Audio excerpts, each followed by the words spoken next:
Uh, the story of the Sapien Index is about a Border Patrol agent and an investigative reporter who are actually searching for a missing human rights activist who disappeared along the border. And what they uncover is a rather terrifying human smuggling operation that may or may not have to do with pharmaceutical agencies who run experiments, biological experiments on human beings.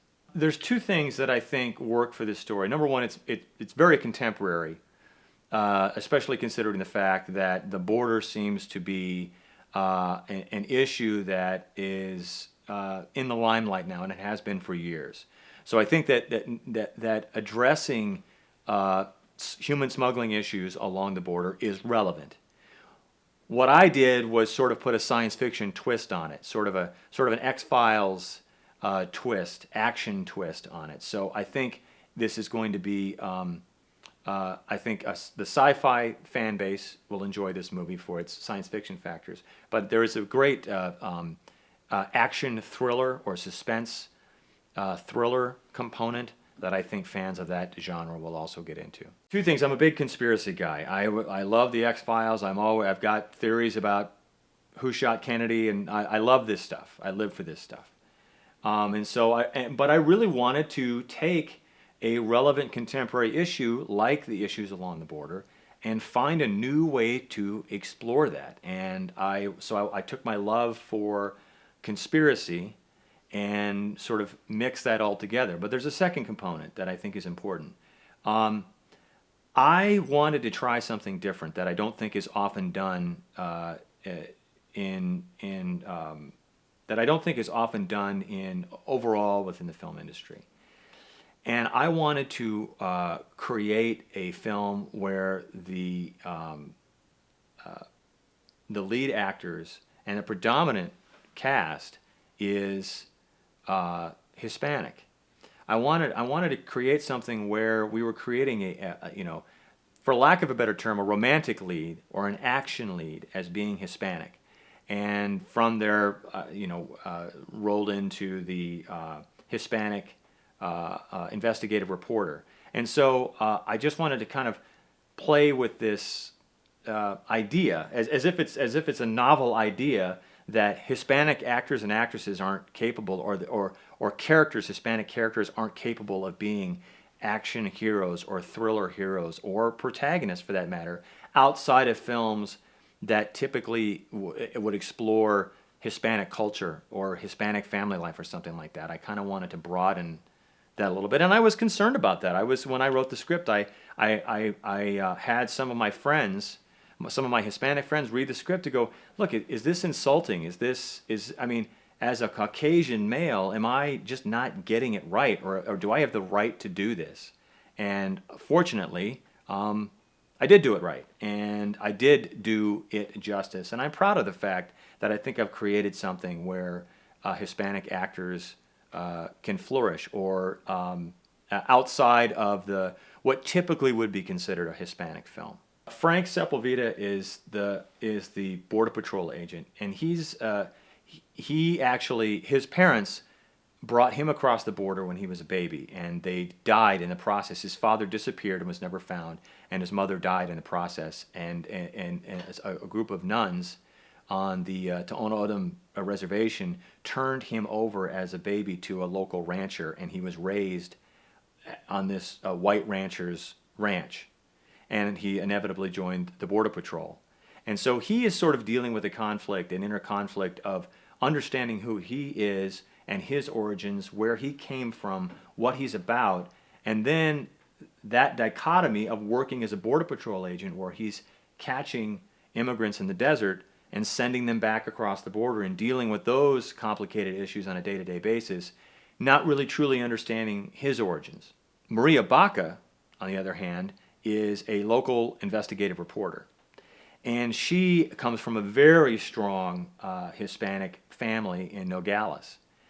Her issue is she's trying to separate herself from the Hispanic community because she wants to grow within the communications, within the media, within the reporting, within journalism. And she's found that the fact that she's Hispanic holds her back. She deals with a lot of racism. She deals with a lot of discrimination because of her Hispanic heritage, and she's trying to turn her back. She's trying to break away from that so she can be successful in this field. And in doing so, has caused a lot of problems with her family. So they're both dealing with these internal issues, these internal conflicts that will clash. But that's also how they bond, because initially they don't like one another because of their professions, and they clash.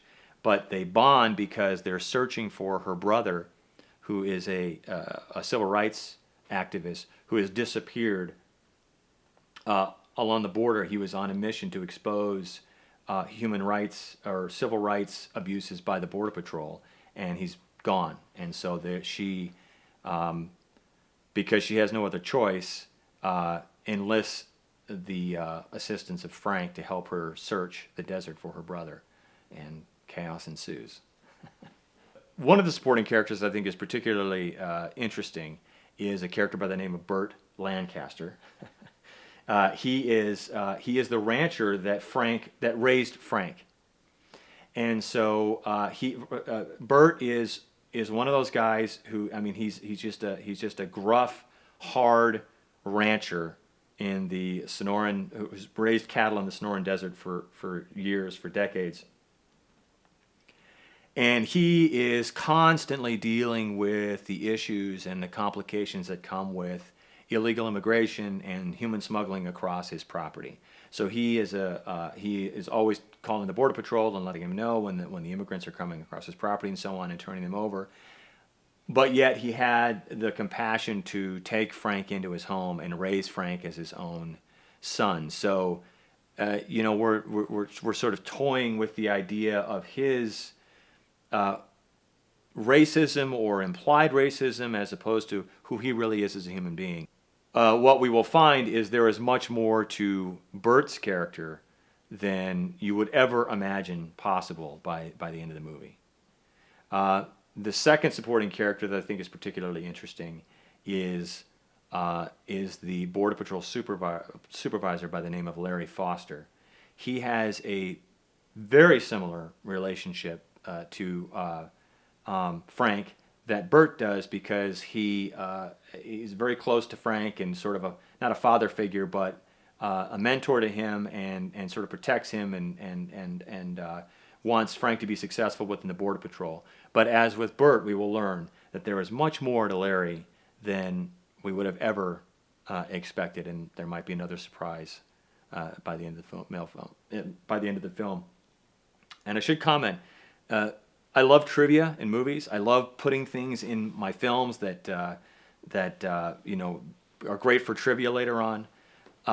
In all of my films, there is a character somewhere named Larry Foster, and Larry Foster was one of my film professors in film school that I have a great deal of respect for. I consider us very good friends now, and we've remained in contact since film school.